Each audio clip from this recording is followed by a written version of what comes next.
नमस्कार साथियों, जनचेतना चैनल में आप सभी का स्वागत है। मैं हूं आपका दोस्त गोल्डी ग्रोवर। डेंगू बुखार, जिसे कि शरीर तोड़ बुखार भी कहा जाता है।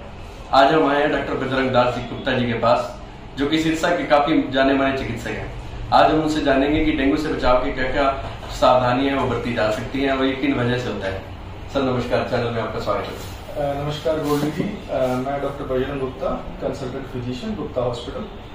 जो आप डेंगू के बारे में डिस्कस कर रहे हैं, बेसिकली डेंगू एक वायरल डिजीज है जो यूजली बारिश के मौसम के बाद होती है। और डेंगू का मेन कारण जो है वो मच्छर के खाने की वजह से होता है। और जो ये मच्छर है ये यूजली खड़े पानी के अंदर पनपते हैं, इसलिए इसके अगर बचाव की बात करो तो कहीं पे भी हमारे आसपास पानी खड़ा नहीं रहना चाहिए। साफ सुथरा हाइजीनिक एनवायरनमेंट मेंटेन करो, मॉस्किटो रिपेलेंट यूज करो, मॉस्किटो ऑइंटमेंट्स यूज करो। मतलब मच्छर से अगर आप बचाव कर सकते हैं तो डेंगू नहीं फैलेगा। और इन केस अगर किसी पेशेंट्स को डेंगू हो जाता है, ये बेसिकली वायरल डिजीज है जिसका टाइम पीरियड 5 से 7 दिन तक रहता है। इसमें शुरू में हाई ग्रेड फीवर आता है, बड़ा तेज बुखार होता है, जोड़ों में दर्द होता है, शरीर में थकावट होती है। इतनी ज़्यादा सीरियस डिजीज नहीं है, लेकिन कुछ केसेस के अंदर मोर्टेलिटी मिलती है।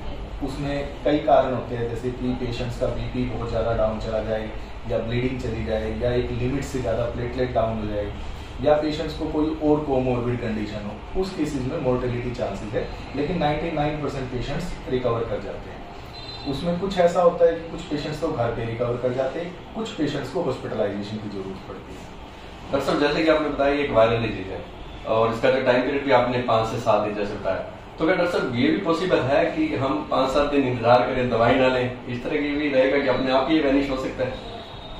वैसे तो सेल्फ लिमिटिंग डिजीज होती है, लेकिन जो इसके सिम्टम्स होते हैं उनको ठीक करने के लिए मेडिसिन की जरूरत पड़ती है। बहुत ज्यादा मेडिसिन नहीं देते हम इसके अंदर।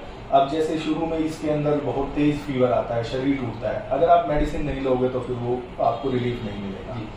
डाइट कम हो जाती है, थकावट रहती है, बीपी फॉल होने के चांसेस होते हैं। कुछ केसेस के अंदर लीवर में सोजन आ जाती है, हमारे SGOT-PT लेवल बढ़ जाते हैं, उससे नोजिया, वोमिटिंग, पेट में दर्द, ये सब चीजें। इन सब को टैकल करने के लिए बेसिकली मेडिसिन होती है। जो प्लेटलेट्स वाला इशू है वो एक बार एक लेवल तक डाउन जाता है, उसके बाद सेल्फ रिकवरी शुरू हो जाती है। एक लिमिट से नीचे जाने में प्लेटलेट चढ़ानी भी पड़ती है, जिसके लिए ब्लड डोनेशन जरूरी है। माना जाए कि मतलब एक बार तो टेंशन इमीडिएट देने की आवश्यकता है इस बीमारी को। मतलब इसमें ध्यान रखना जरूरी है, कोई भी ऐसे सिम्टम्स जो अलार्मिंग है। अलार्मिंग के अंदर बेसिकली मेन तो बीपी डाउन होना और कहीं से भी ब्लीडिंग होना शरीर की। ये 2 सिम्टम्स अगर है तो आपको इमीडिएट हॉस्पिटलाइजेशन की जरूरत है। अदरवाइज आप डेली प्लेटलेट चेक कराओ और एक रूटीन मेडिसिन जो बड़ी नॉमिनल सी मेडिसिन होती है, कोई ज्यादा उसके अंदर एंटीबायोटिक वगैरह का रोल नहीं है। हाँ, जो सबसे इम्पोर्टेंट है लिक्विड इंटेक। इसमें जो शुरू के 4 से 5 दिन होता है उसमें बॉडी पानी का लॉस करती है, तो वो आपको पूरा करने के लिए ओरली बहुत अच्छे से लिक्विड लेना होता है। डॉक्टर साहब ये कहते हैं कि बड़ा ही साफ सुथरा जो मच्छर रहता है, मतलब साफ पानी के अंदर भी रहता है? साफ पानी के अंदर, हाँ जी, साफ पानी, लेकिन स्टेगनेंट वाटर, जो खड़ा हुआ पानी है उसके अंदर ये मच्छर पनपते हैं।